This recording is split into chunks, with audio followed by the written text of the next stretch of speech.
Good morning, Lee Baptist Church and all friends watching the channel. Um, we're broadcasting from home again, probably for the rest of the year until this pandemic passes by. Pray for one another. Lots of prayers going up. Um, Nebuchadnezzar passes away in Daniel uh, chapter 4, and about 27 years, give or take, pass by, and a new king arises, a grandson of Nebuchadnezzar, named Belshazzar.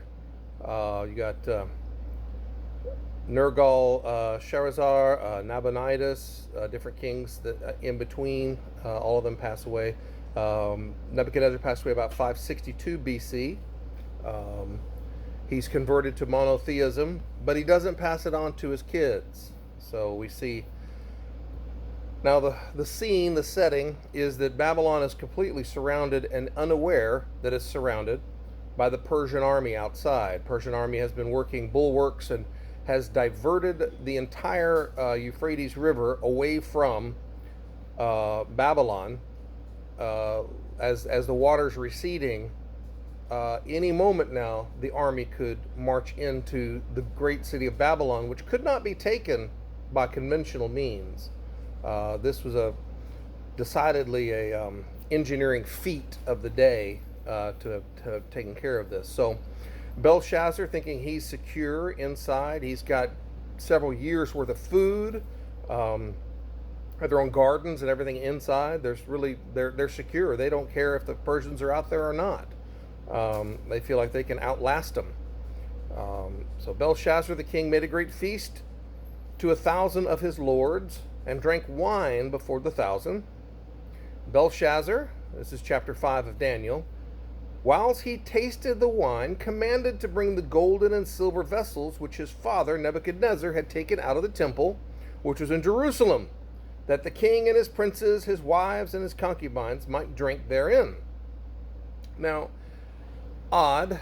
This is not all of the vessels, obviously, because these would be stored away in a cavern type secure place. But this would have been probably like the museum of the hall of trophies. This is one of the kingdoms we destroyed, and here is the proof. Here's the loot we took out of their own temple. And Belshazzar knows the history. He's a king. He's been well versed and trained, and yet still he proceeds with this behavior. So Belshazzar, while he tasted the wine, commands them to bring in these vessels that were taken out of the temple of the house of God, which was at Jerusalem. And the king and his princes and his wives and his concubines drank in them. And they drank wine and praised the gods of gold and of silver and of brass, of iron and of wood and of stone. In the same hour came forth fingers of a man's hand and wrote over against the candlestick upon the plaster of the wall of the king's palace. And the king saw part of the hand that wrote. And the king's countenance was changed, his thoughts troubled him, so that the joints of his loins were loosed and his knees smote against one another. He was terrified. We're going to contrast the behavior of two people. One is the behavior of this 62-year-old man, maybe, or however old this young man is, the king Belshazzar. He knew better, and yet he decides that he's going to pander to his and please the lords of his realm, and sneer in the face of an impending invasion, and just think that he's totally secure and that he could even thumb his nose at the one true and living God. That his behavior would not be held accountable for his behavior as an entitled, rich young man, perhaps. We don't really get his age here, but I put him somewhere between those ages. So then the king's countenance changed. He's scared. Verse 7, the king cried aloud to bring in the astrologers, the Chaldeans, the soothsayers. And the king spake and said to the wise men, whosoever shall read this writing and show me the interpretation thereof shall be clothed with scarlet and have a chain of gold about his neck, and shall be the third ruler in the kingdom. All 153 provinces that stretched from India all the way to Greece to all the way down to the northern Africa, Egypt, and even part of Ethiopia. He says, but almost all the king's wise men came in, but they could not read the writing, nor make known to the king the interpretation thereof. Then was King Belshazzar greatly troubled, and his countenance was changed to him, and his lords were all astonished at him. Now the queen, by reason of the words of the king and his lords, came into the banquet house, and the queen spake and said, O king, live forever. Let not thy thoughts trouble thee, nor let thy countenance be changed. There is a man in thy kingdom, in whom is the spirit of the holy gods. Of course, these are polytheists. And in the days of thy father, your grandfather, light and understanding and wisdom, like the wisdom of the gods, was found in him, whom the king Nebuchadnezzar, thy father, the king, I say, thy father, made master of the magicians, astrologers, Chaldeans, and soothsayers, for as much as an excellent spirit and knowledge of understanding, interpreting of dreams, and showing of hard sentences, and dissolving of doubts were found in the same. Daniel uses his real name, whom the king named Belteshazzar. Now let Daniel be called, and he will show the interpretation. The queen has faith in Daniel. We don't know who the queen is. Could it be Esther? We don't know. I mean, we think Esther's later on in this tale. Then was Daniel brought in before the king, and the king spake and said unto Daniel, Art thou that Daniel, which art of the children of captivity of Judah, whom the king my father brought out of Jewry? I have even heard of thee, that the spirit of the gods is in thee, and that light and understanding and excellent wisdom is found in thee. Now the wise men, the astrologers, have been brought in before me, that they should read this writing and make known unto me the interpretation thereof. But they could not show the interpretation of the thing. And I have heard of thee, that thou canst make interpretations and dissolve doubts. Now, if thou canst read the writing and make known to me the interpretation thereof, thou shalt be clothed with scarlet, have a chain of gold about thy neck, and shall be the third ruler in the kingdom. Then Daniel answered and said before the king, Let thy gifts be to thyself, and give thy rewards to another. Yet I will read the writing unto the king, and make known to him the interpretation. Daniel knew better than to use God's given abilities and gifts, talents, for earthly rewards. Okay? You're never going to make it very far doing that. O thou king, most high, God gave Nebuchadnezzar thy father a kingdom, and majesty, and glory, and honor. And for the majesty that he gave him, all people, nations, and language trembled and feared before him. Whom he would, he slew. Whom he would kept alive, and whom he would have set up, and whom he would have put down. But when his heart was lifted up, and his mind was hardened in pride, and he was deposed from his kingly throne, and they took his glory from him, and he was driven from among the sons of men. Don't you remember this? And his heart was made like the beasts, and his dwelling was with the wild donkeys, and they fed him with grass like oxen. And his body was wet with the dew of heaven, until he knew the Most High God ruled in the kingdom of men, and that he appointed over it whomsoever he will. So you think you gained this kingdom by inheritance and by right, Belshazzar, right? But we don't have a right to anything on earth, because everything belongs to God. There are no rights there. There's privilege when God gives it to us and gives us, so we are to look over, be good stewards of what God puts under us, and he'll add more if you're a good steward.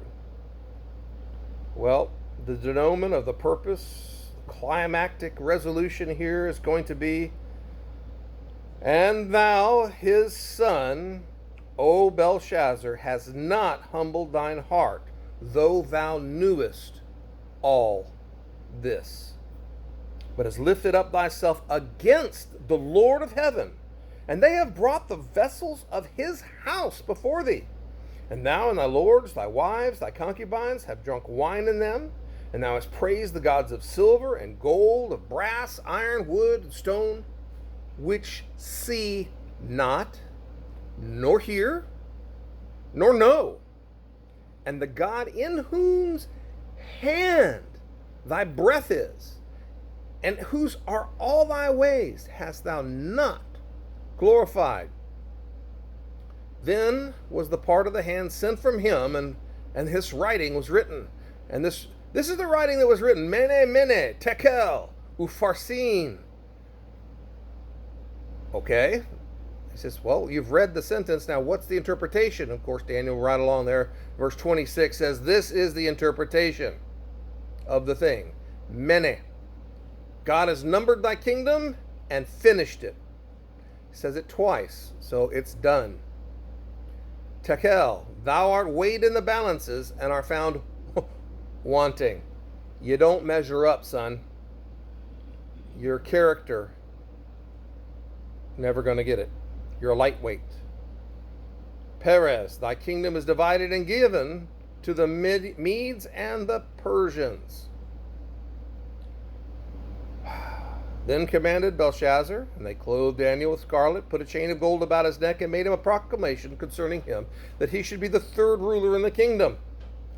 So we look at Belshazzar, and we see that he's made some choices along the way. He chose to be the party guy, prideful, snub-nosed, so prideful that he's even going to, you know what, I'm going to one-up. I'm going to even use the temple vessels and for our own little party and praise our little fake idols that we have around. Well, the result is, unfortunately, verse 30, in that night was Belshazzar, the king of the Chaldeans, slain, and Darius the Median took the kingdom, being about 62 years. There's where 62 years is. So Darius was 62-year-old when he came in. They came in underneath the city walls. As the river went down, it was a mud flat, and they were able to just come right up into the city, the whole army, just right up inside and took it. They ran in, they ran everybody through except Daniel for some reason, because God knew. So Darius is setting up his kingdom. Chapter 6, we're going to see a contrast between the actions of someone who is like Belshazzar, or the actions of someone who is like Daniel. Life choices, okay? And you can take note of this and remember who you really want to be.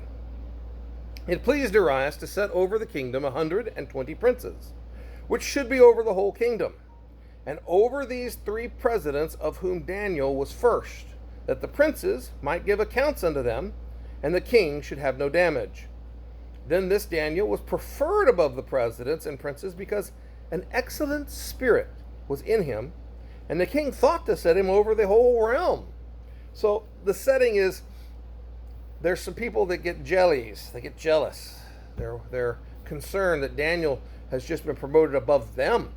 Where'd this guy come from? He just, like overnight, he was raised to third in the kingdom, and now they seek to even put him over everybody. We got to fix this. So verse 4, and the presidents and princes sought to find occasion against Daniel concerning the kingdom. They go through the records. They go through all the accounts, the finances, everything they could possibly find. They could dig up some dirt against Daniel. But they could find none occasion nor fault, for as much as he was faithful. Don't you, when you pass from this earth, want to be remembered as someone who was faithful? Don't you, when you get to heaven and the books are opened and they find you faithful? Well done, thy good and faithful servant. You've labored in much and you've gained much, you know. It says, neither was there any error or fault found in him. So, what are they going to do with this fear, hate, envy, and jealousy? They've got to find something on him. Then said these men, we shall not find any occasion against this Daniel, except we find it against him concerning the law of his God. So these presidents assembled together. They had already studied Daniel. They knew that he prayed 3 times a day, without fail. Windows open. facing towards Jerusalem. Then these presidents and princes assembled together to the king and said thus unto him, King Darius, live forever. All the presidents of the kingdom, the governors, the princes, the counselors, the captains, have consulted. Now that's a lie right there, yeah? Because all didn't. They didn't include Daniel. And the king doesn't stop to find out either. Have consulted together to establish a royal statute, to make a firm decree that whosoever shall ask a petition, in other words, make a prayer of any god or man for 30 days, save of thee, except to you, O king, the punishment will be he should be cast into the den of lions. And they've uncovered several of these den caches all over the kingdom. They would starve the lions to the point where they were just hungry for any food. Naturally, lions don't care for human flesh normally, unless there's something wrong with them. But that was the punishment. One of the punishments that they could mete out. That's where we get the word mete out. Now, O king, establish the decree and sign the writing, that it be not changed, according to the law of the Medes and Persians, which altereth not. Once this law was in action, there's nothing that could be changed. There's no way to change it. Wherefore King Darius signed the writing and the decree. He's not ignorant of what it says. He just signs it and goes on. So the reaction. How does a righteous, faithful person react when the law of the land changes against you? You don't change your activities concerning God. Before God, you better do the right thing. Pray, preach, talk. Now when Daniel knew that the writing was signed, he went into his house, his windows being open, in his chamber, toward Jerusalem. He kneeled upon his knees 3 times a day and prayed and gave thanks before his God, as he did aforetime. Now they gather all the witnesses together to watch him do this, so they could bring this before the king. And then these men assembled and found Daniel praying and making supplication before his God. Then they came near and spake before the king concerning the king's decree. Hast thou not signed a decree, that every man that shall ask a petition of any god or man within 30 days, save of thee, O king, shall be cast into the den of lions, the den of lions. Oh boy. So the den of lions. The king answered and said, the thing is true, according to the law of Medes and Persians, which altereth not, confirming exactly the trap. The trap is snapping shut, and the king is going to realize that he has been had. Then answerest they, and said before the king, that Daniel, which is of the children of the captivity of Judah, regardeth not thee, O king, nor the decree that thou hast signed, but maketh his petition 3 times a day. Not once, not twice, but 3 times. Then the king, when he heard these words, was sore displeased with himself. He set his heart on Daniel to deliver him, and he labored until the going down of the sun to deliver him, but to no avail. Then these men assembled unto the king and said unto the king, Know, O king, that the law of the Medes and Persians is, that no decree nor statute which the king establisheth may be changed. There's nothing he can do. He has to obey the law that he made. The king commanded, they brought Daniel, they cast him into the den of lions. Now the king spake and said unto Daniel, Thy God, whom thou servest continually, he will deliver thee. And a stone was brought, they laid upon the mouth of the den, and the king sealed it with his own signet and with the signets of his lords, that the purpose might not be changed concerning Daniel. Then the king went to his palace, and he passed the night fasting. Neither were instruments of music brought before him, and his sleep went from him. He loved Daniel. They'd become close. He trusted him, and now he's betrayed him, and he feels terrible. There's nothing he could do to save him. This was God's court, so God's got this. Then the king arose very early in the morning and went in haste to the den of lions. And when he came to the den, he cried with a lamentable voice unto Daniel. And the king spake. In other words, he just didn't know if Daniel was alive or what. And he said to Daniel, O Daniel, servant of the living God, is thy God, whom thou servest continually, able to deliver thee from the lions? And he waits. Then said Daniel unto the king, O king, live forever. My God has sent his angel, and has shut the lions' mouths, that they have not hurt me, for as much as before him innocency was found in me, and also before thee. O king, have I done no hurt? Daniel didn't try to run from this. Daniel didn't try to go hide. He did what was right before God and man, even though the law was unjust. Then was the king exceeding glad for him, and commanded that they should take Daniel up out of the den. So Daniel was taken up out of the den, and no manner of hurt was found on him, because he believed in God. And the king commanded, and they brought those men which had accused Daniel, and they cast them into the den of lions. Not just them, their children, their wives. And the lions had mastery of them, and brake all their bones in pieces, or ever they even came at the bottom of the den. They were dead before they hit the ground. Then King Darius wrote unto all people, nations, all languages that dwell in the earth, peace be multiplied unto you. I make a decree that in any dominion of my kingdom men tremble and fear before the God of Daniel. For he is the living God, and steadfast forever. And his kingdom, that which shall not be destroyed, and his dominion shall be even unto the end. You're a true believer now. Took something miraculous for Nebuchadnezzar to come around, and Darius here has had something of that matter happen. In continuing his decree, it says, he delivereth and rescueth, he worketh signs and wonders in heaven and in earth, who hath delivered Daniel from the power of the lions. So this Daniel prospered in the reign of Darius and in the reign of Cyrus the Persian. Wow. So God's got your back, okay? Do the right thing. Be nice, okay? God will take care of you. Have no fear.